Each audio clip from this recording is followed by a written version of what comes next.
Yo, what's up, everybody? I'm Matthew. And I'm Neicey, and welcome to the Real Conversations podcast, where we talk about everyday topics in a real and authentic way. Well, happy Easter, everybody. Happy Easter! It's Risen Sunday. Yes. Just listen to a good message. He rose from the dead. That's all I know, to be clear. I don't know that. Oh, for real? Mm-hmm. Bro, that's all I got. Are there any Easter songs? Yes. Like specifically for Easter?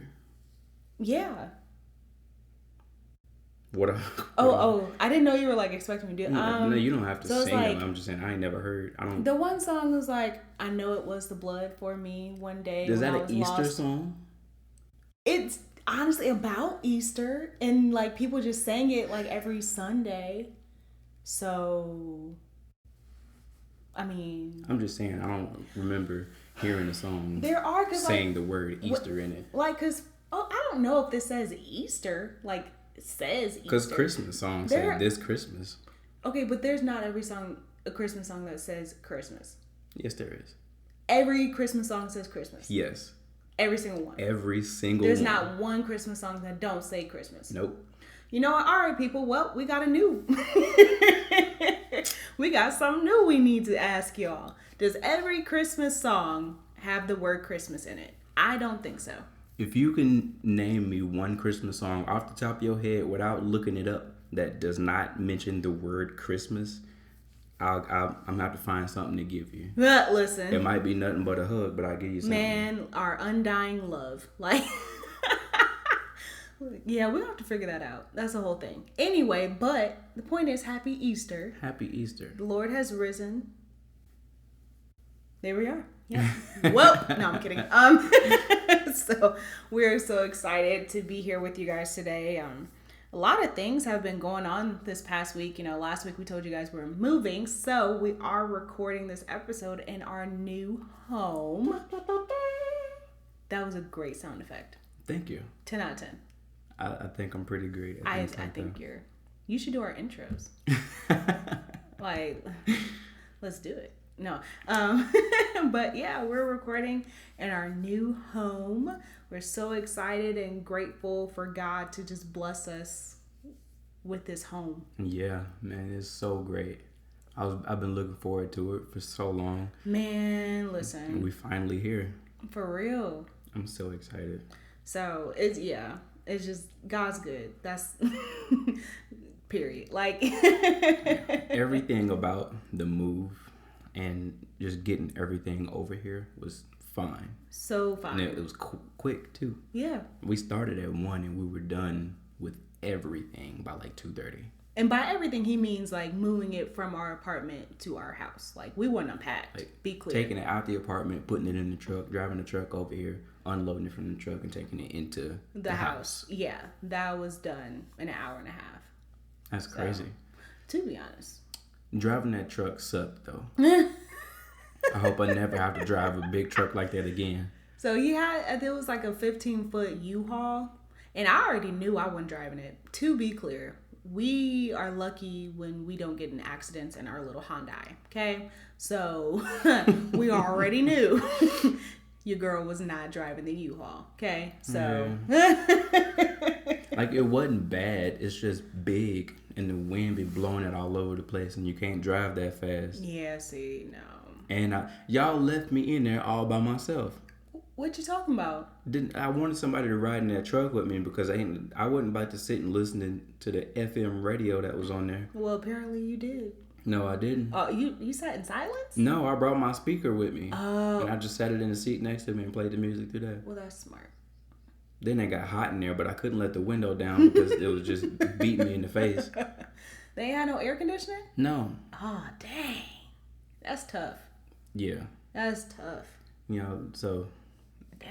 I hope I never have to drive the truck again.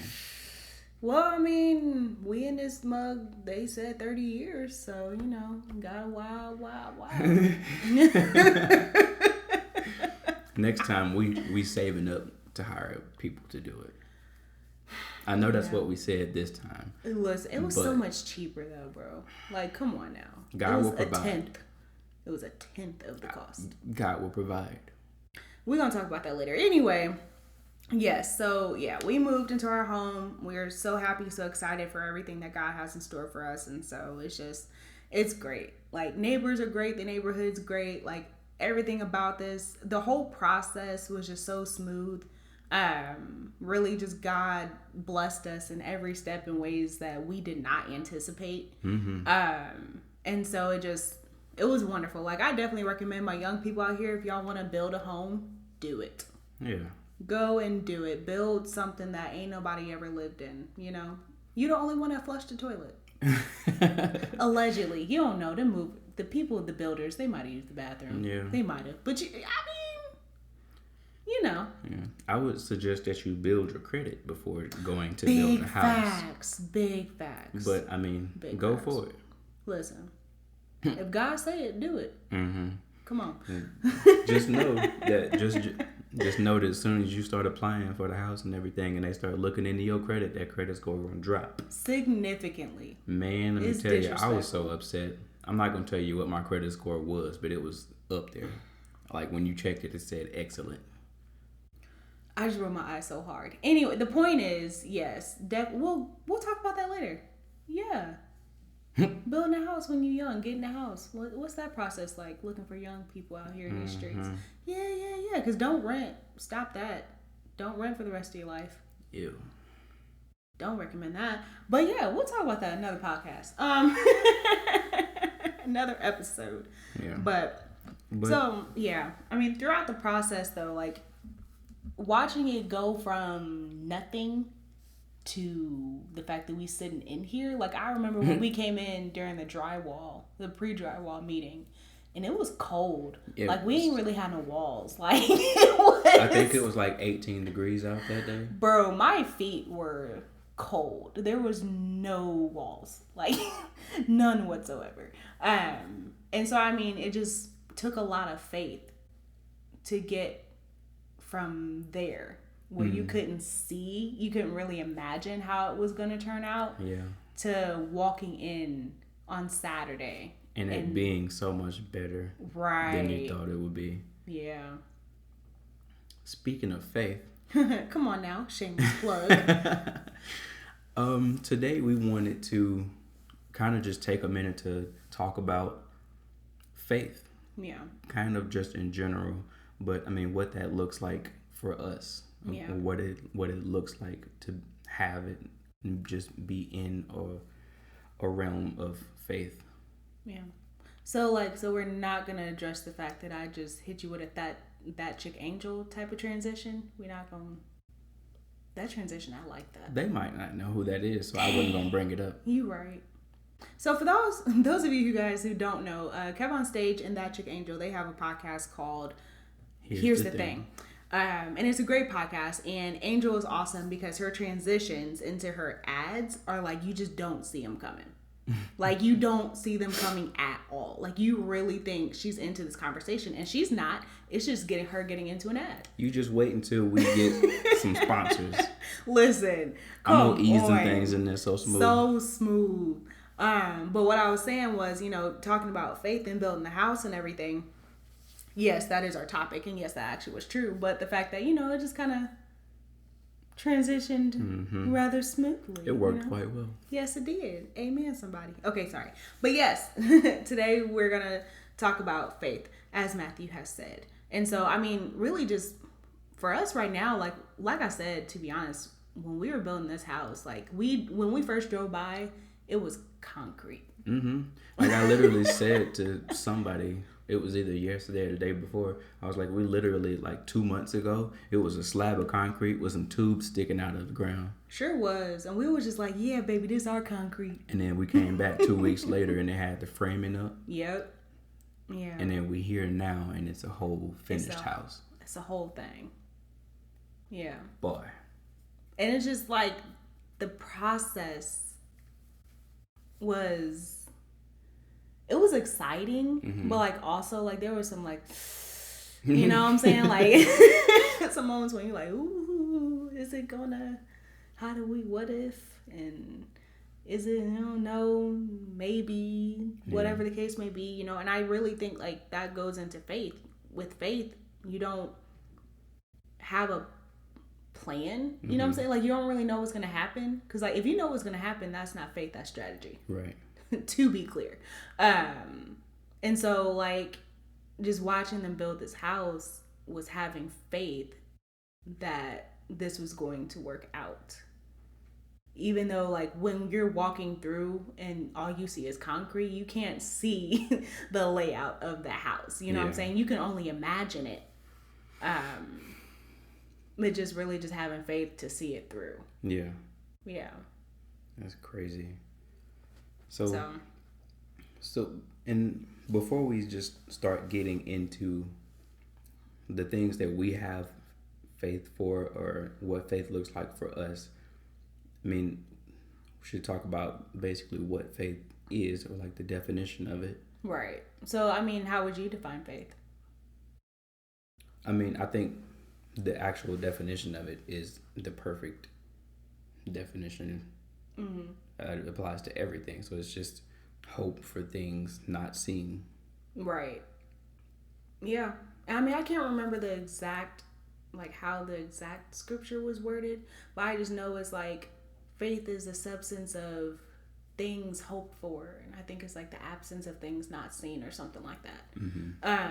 But it's just literally faith is just you can't see it, like you don't know, but you believe anyway. Yeah, specifically pertaining to spirituality, it's having hope that God will do something, right, and actually believing that He will. Right. Yeah, because I mean, there was a scripture that said, I think it's the scripture that says like, ask God and it shall be given unto you. And I think a lot of people just stop there, and they're like, oh, bet I'm a asking. You know what I'm saying? No. But if you read further, it says like when you're asking, your faith has to be completely in God. It cannot be divided. And so you can have faith and believe that, when you pray, God is going to answer you. But like what that really means is that you are putting all of your trust in God, not in God and your ability to work overtime, not, God and the dude down the street that say he could hook you up on the low. You know what I'm saying? Just, really trusting in God and having your eyes open for whatever it is that He reveals to you. People love to quote that saying when it said, faith the size of a mustard seed. Faith means believing right. what you're hoping for. Right. So just actually believe it and then let that be it. Yeah. And that's when all it takes is faith the size of the mustard seed. Yeah. And I think the way that scripture, the one about not being divided in your belief, really plays out in your life is backup plans. So like if you really sitting up here and you're like, man, I'm going to go all into this like business, I'm going to start this thing, I'm going to do this thing and whatever, but you got backup plans? Like what if it don't work? Then I'm going to do this. Yeah. What if, if this don't happen, then at least I got that. And it's like, okay, so then now you created your own safety net. Right. And what you don't realize is that your safety net has holes because you're not letting God create that net and make it complete. Having that plan B and plan C, it's like telling God, yeah, I hear what you're trying to do, but I'm going to have this just in case you don't do what you said you was going to do. Right. Or just in case you can't do it. Right. And I mean, it's just really like you have to believe in whatever it is you're doing. You got to give 100% to whatever it is that you feel called to do in this life. Yeah. So I guess a big example of us having of what faith looks like in our life is when we were applying for this house, and we were watching, I don't know what series it was in Transformation Church, where he was saying to take the hustle out of your house. Oh, yeah. 'Cause I think it was the Crazier Faith series. If you know either of us, you know that we ain't afraid to work. We be hustling, trying to get the stuff that we want to get. I will drop dead doing overtime and also creating 2 or 3 side businesses. Yeah. And you know what I'm saying? I'll mow your lawn too on the weekends. Like, listen. We can make some money if we really want to. Cause period. But the thing was, we also felt that God was telling us that we were going to have this house. Mm-hmm. And Pastor Mike was talking about take the hustle out of your house, because if you feel that God is telling you that you can have something, you ain't going to have to hustle for it and try to make it happen yourself. Right. God's just going to give it to you. He will provide. Yeah. And you have to trust and have faith and just sit and trust that He is going to provide. Yeah. And not go out there and try to make it happen yourself, because that's not faith. Yeah. And that reminds me of, you remember we were listening to that sermon, Trading Faith, and he said, trading faith is when you are you're changing your faith from what got you here to what will take you there. And so one of the things he said was, I'm not going to run to being a workaholic. That's what I used to trust. And that's what got me here. That's what got me here. Mm-hmm. But instead, I'm going to put my faith in God, who is the one who can actually heal me, the one who can actually provide for me. Yeah. And so really, like, it was crazy too, because like there were so many opportunities for both of us to do overtime. Yeah. Like at work, I worked at Amazon. So to be clear, I easily could have been like, oh, let me pick up a shift. Let me do this, you know. And they was doing double overtime too. Okay. But we looked at each other and we were just like, no, like God told us this. And so we're going to believe that we don't have to sit here and struggle and work ourselves to the ground. And that, you know, as long as we're doing our responsibility and doing what we need to do, then God's going to provide the rest. And then I don't remember if that was last month or not, but not that long ago, I had worked a lot of hours at work. There was like a 2-week period where I was working literally like 6 to 5. Mm-hmm. And it wasn't necessarily because I was just trying to hustle and make some money. My job did need the help. Right. But also at the same time, that old hustle in me was like, yeah, you out here making this money. You doing it.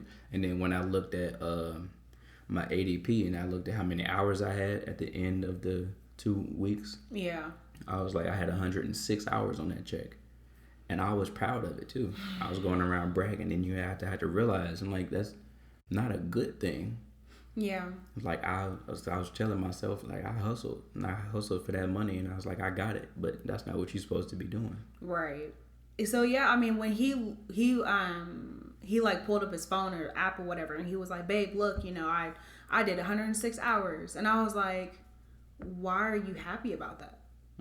Like, I looked at him and I'm like, why are you proud of that? Because that's 106 hours in 2 weeks. Like, you were exhausted, you were tired. We didn't really spend that much time together.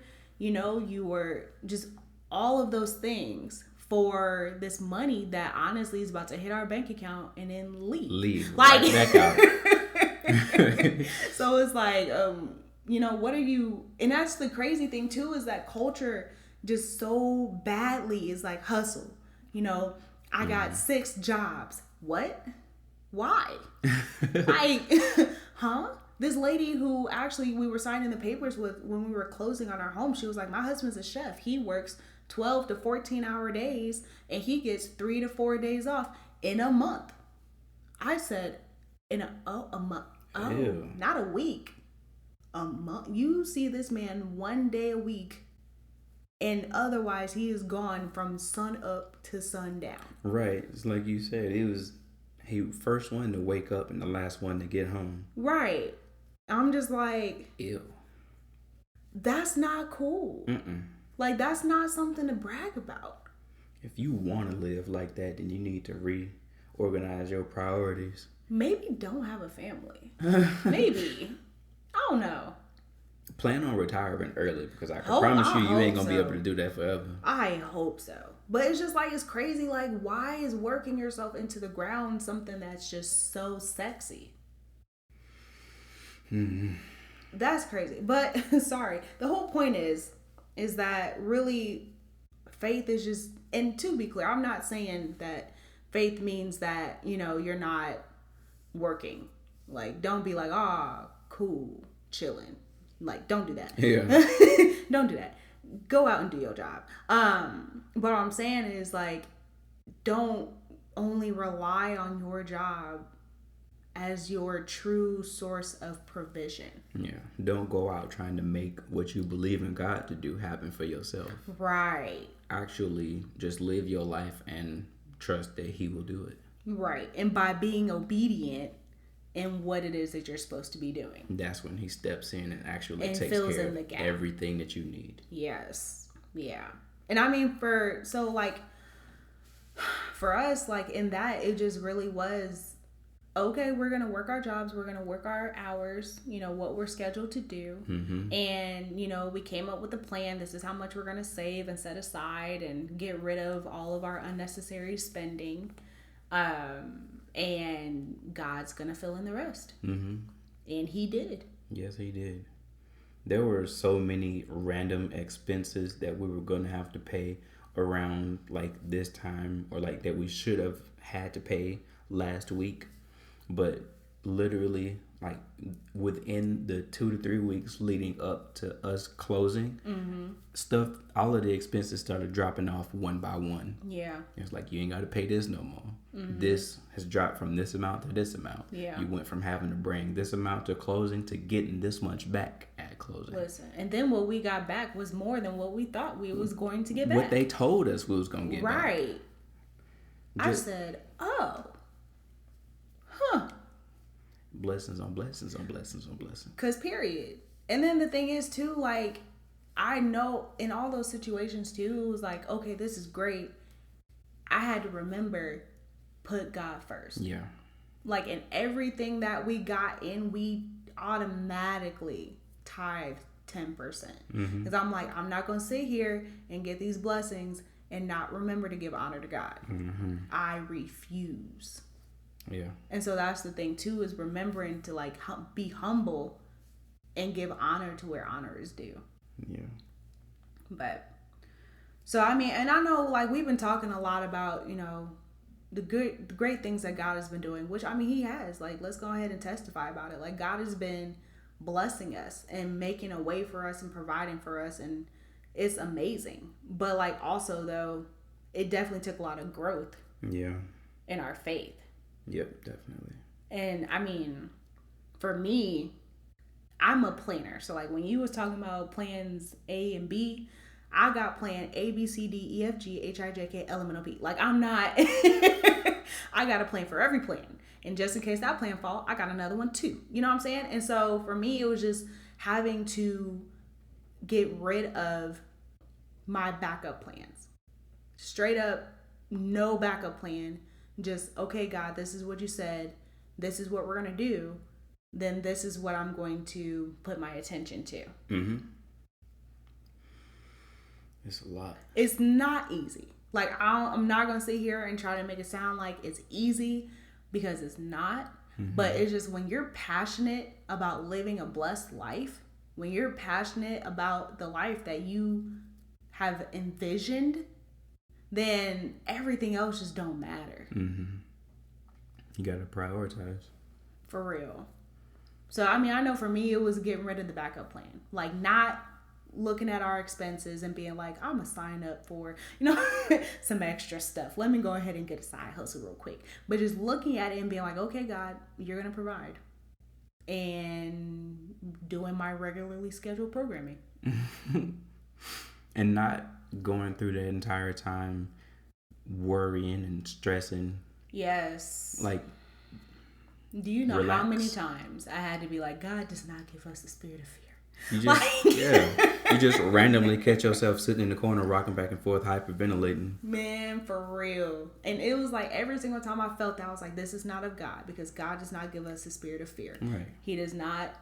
This worry and this stuff, I know this ain't from Him, so I'm not even going to sit up here and dwell in it. Yep. But what about you? What growth have you experienced in your faith throughout this experience? when you experience more of God doing what he said he was going to do, it becomes easier and easier to trust and believe him when he says he's going to do something. Yeah. So when you're hoping for things, like that process usually goes, you realize that you need or you want something, you figure out what it is that you need to do to get to there, and then you realize that you can't do it or it's going to take a lot, and then you give up. Mm-hmm. When you put God into the situation, the process becomes more of you realize, or God tells you what it is that you need or what you want, and then he tells you what he needs you to do, right, in order for you to get it. Mm-hmm. And then either you do it, and then you trust and you believe and it happens, or you don't, and the time that it takes for you to get that thing is much longer. And right. I used to be in that second process where I just said, I heard what he said I needed to do in order to get where he told me I was gonna need to go. And I said, all right, I'll have faith. But then I just didn't believe it. Yeah. And I just didn't go through everything and do everything that he said that I needed to do. And it's so simple. Like, you literally just do what he says. Yeah. It's like just following directions. And that is the easiest way to live. Yeah. It's that childlike faith. That's why Jesus was like, y'all need to be more like these little children. Mm-hmm. Because children ain't going up to you asking you, hey, are we gonna have groceries this week? Like, you know what I'm saying? It's just they know based upon past behavior that every week we get food. Every night at dinner, we're going to have food.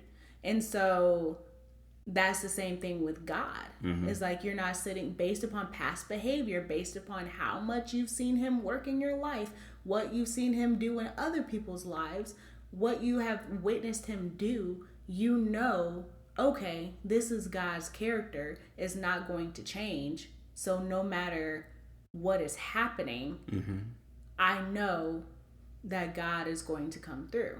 Yeah. I like that, the childlike mentality example. Because it's like when you were a child, or if you know a child that was like, they'll come up to their parents and they'll be like, I'm hungry. And the parent goes, okay, I'm going to get you something to eat. And then the kid goes, okay. Right.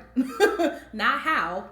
and then they eat because they know that their parents said that they was going to get something to eat. Right. And that they have never not fed them. Right.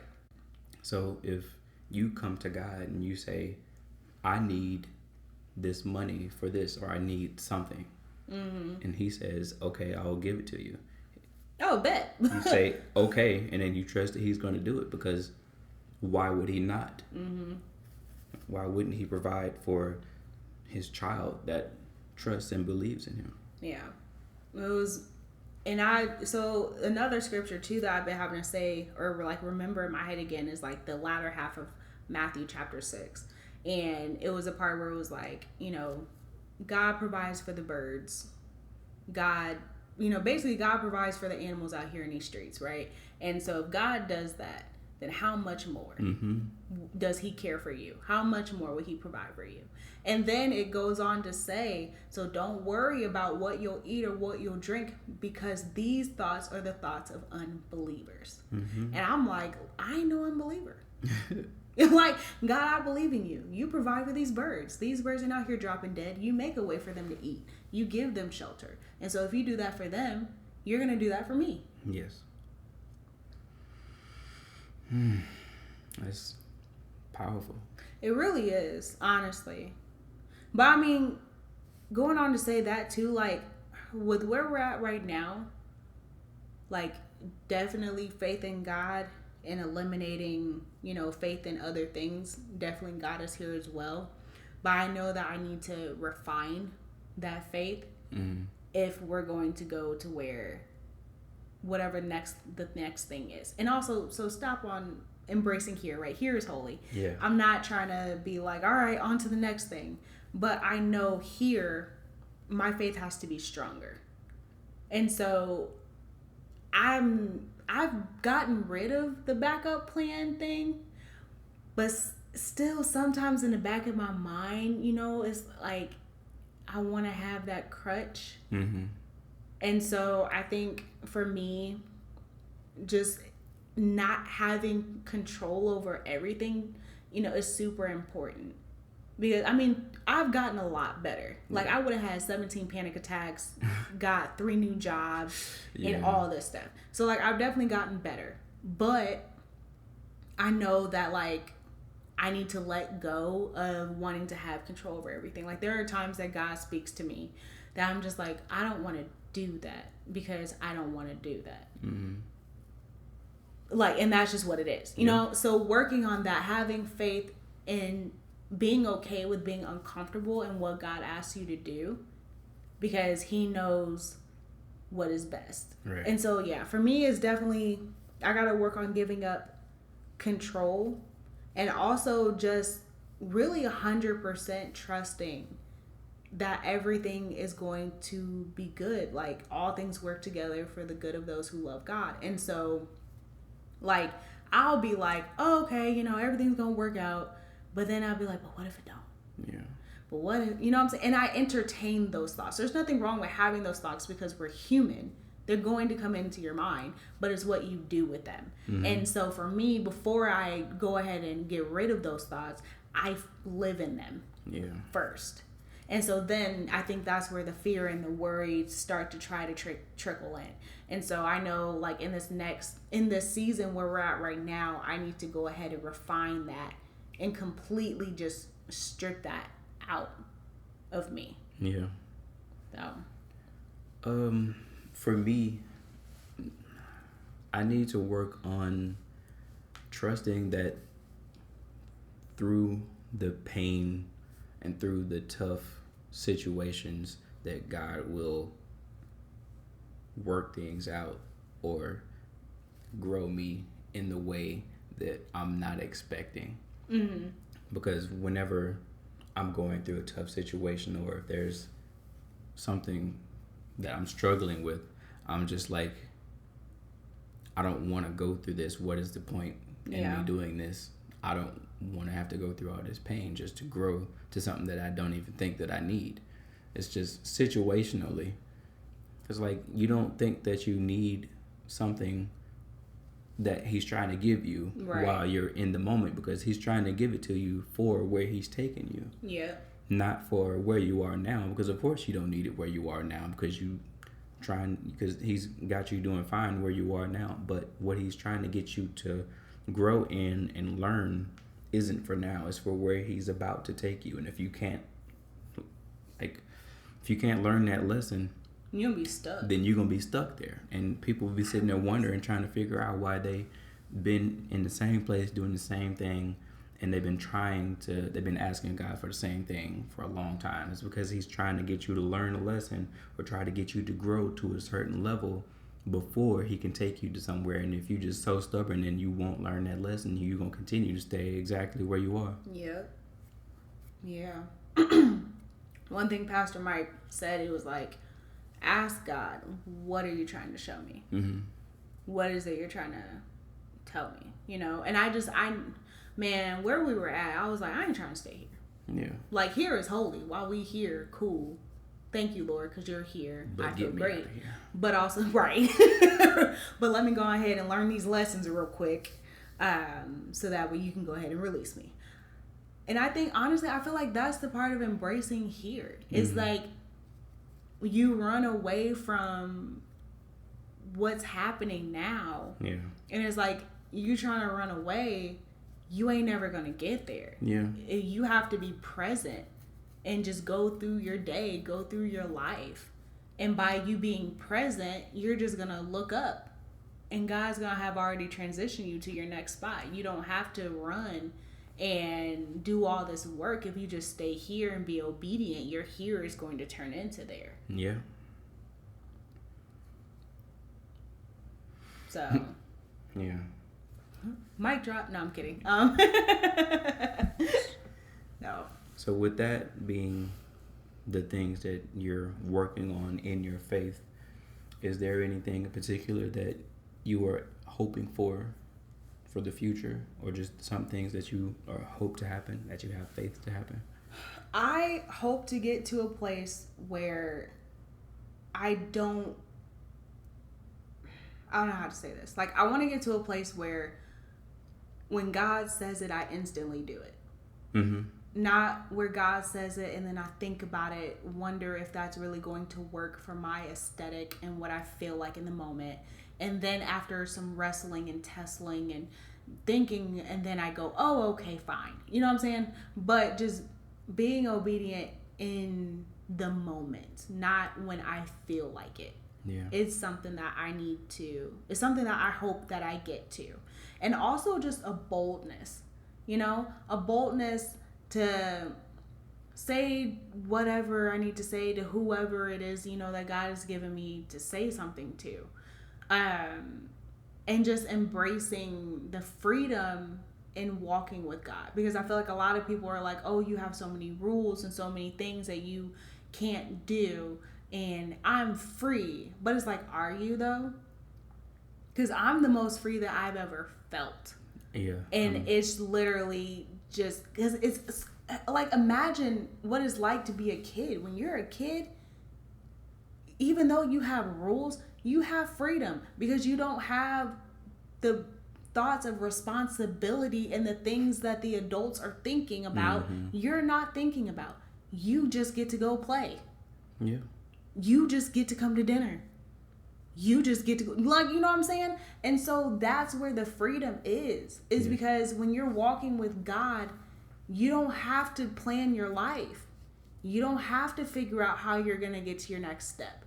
You don't have to figure out where your next paycheck is coming from, where your next meal is coming from, how you're going to get to work, how you're going to provide for your, like, you don't have to think about all of that. Like I said, you literally just following directions.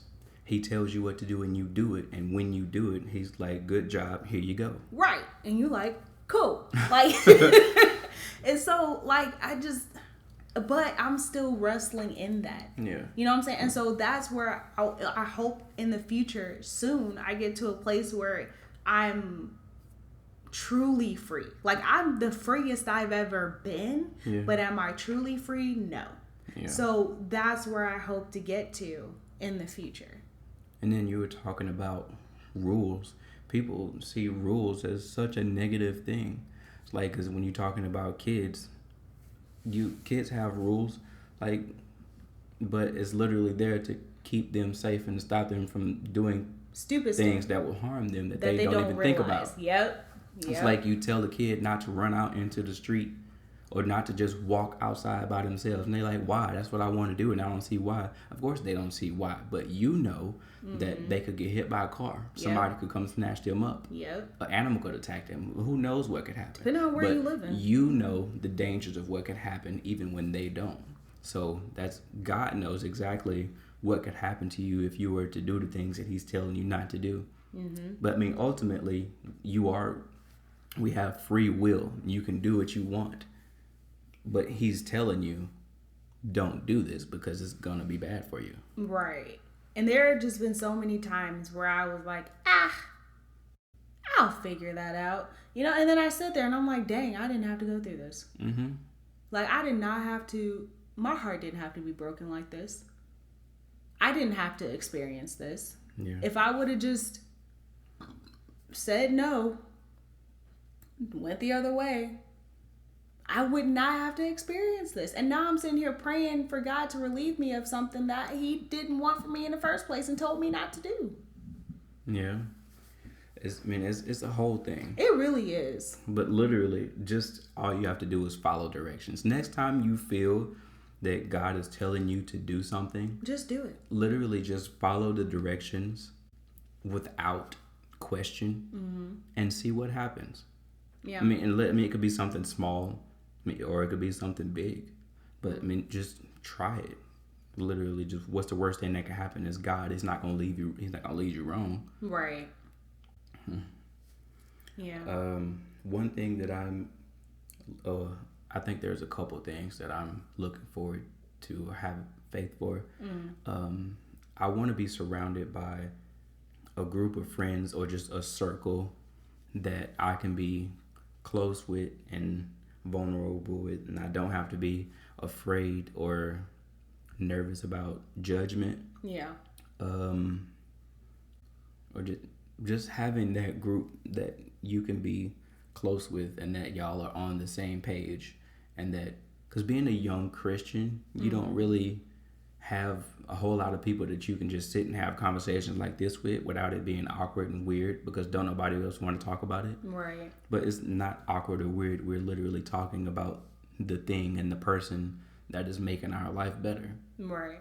So I don't want to have to be around people who are going to make it awkward and weird and I can't be vulnerable with. And I want to be surrounded by people that I can be myself with, and then just be it'd just be so nice to have that. Yeah. Also, another thing that I'm hoping for is, first of all, that we have multiple beautiful children. Yes. All the babies. All yes. the babies. Yes. But that when they grow up, they can see and understand the sacrifices that we made and all of the struggles that we went through. And like, just to see how great the accomplishments that we did were, and we did it for them. Right. And that they can appreciate everything that we went through for them to set them up for this, and that they can continue to do that for their children, for the continuing generation. Yeah. I mean, that's what we're doing it for. Yeah. I really hope, because I mean, Matthew and I have been talking, and you know, like our families are great. Like, we're not saying we have bad families, right? Not at all. But there are definitely like some certain things that we wish that we had. You know, like a stronger family vibe. And I'm talking about like extended family. I'm talking like for Thanksgiving, it's you, your grandma, your aunties, your uncles, your cousins. Everybody is under one roof. We love each other. We can take, you know, trips and vacations, and we have our family traditions and stuff like that. You know, I never had that really growing up. And I want that for our kids. You know, I do. And so I hope that once we're able to have kids, that God leads us in how to provide that for them, so that even when we're gone, that's something that just continues from generation to generation. Yeah, I think it's a great thing for children to know who their family is. Yeah. Because when you don't, then that's when you start to feel lonely. Like, I don't have anybody. Like, it's literally just mom and dad. Right. And sometimes there's some older lady who comes and says she's my grandma. Yeah. No, you gotta have that close family. We're definitely gonna make sure that all of our kids know who everybody in the family is. You might not remember everybody's name. Probably not. But they gonna know who they are. Yeah. And so with that being said too, my hope is for whoever's listening for this, like whoever's listening to this, if you're at a point where you feel like there is something that you should be doing, a decision that you should be making, even positive, like, or like it could look negative, like maybe you feel like this person should not be in your life anymore, or maybe, you know, you feel like I need to move, but I can't because my whole family's here. Like, whatever the situation is, if you're feeling some sort of inkling in you that's like you need to do something, what I've learned is that instead of just dismissing it because of what you can see, investigate it further. Ask questions. Why? How? You know what I'm saying? Don't just close it off, but be open to it. And see what happens. See what happens in your life. Yeah. So have that faith. Have that crazy faith, because you are living your life. Nobody's going to live it for you. You suffer the consequences of your actions. You are the one that's going to have to deal with stuff, not nobody else. Not so they can have opinions all day, but they're not living your life. You are. Yeah. So you are responsible for you. You have to ultimately decide what is best for you. Where is God leading you? Mm-hmm. And you have to be obedient to that. Because if you're not, they may be happy, but is God happy? Right. And I'm sorry, but like, I don't care if you a little mad. If God pleased with me, then you gonna have to deal with yourself. Yep. Like, mm-hmm. So that's all it is to it. And then if you want to have a revelation, or just you want to have a moment where you figure out what's going on in your life, sit for just a few minutes and reflect. Mm-hmm. What is it you've been trying to do, or what goal have you been trying to reach? What have you been doing to reach it, and how long have you been trying? Yeah. And then I can almost guarantee you that for most answers to that question is going to be a while, and I've been depending on myself. Yep. And things that I can do to do it. Mm-hmm. I want to dare you to ask God, what does he want you to do? Yep. And actually listen for him to tell you. And then once you hear, or once you feel that God told you to do something, try it. Doesn't mean you've been trying it your way this entire time. Just try God's way for a week. Right. And see what happens. Yeah. And you will be pleasantly surprised. Yeah. Worst case scenario, it looks like how it's looking right now. Which right. Yeah, worst case scenario, things stay the same, which is what they've been doing this entire time. You literally have nothing to lose. It can't get any worse. Yep. And God always makes things better. Yeah. So. Well, we thank you for listening on this wonderful Easter Sunday. Well, that's when we recorded. Well, people might not listen to it on Sunday, but whenever you listen to it, happy Easter anyway. Yes. And we hope that you got something out of it. Absolutely. So thank you, and we hope you enjoy the rest of your day. Yes. Have a good rest of your day, a good rest of your week, a good night, whenever you're listening to it. We'll see you guys next week. Peace out. Bye.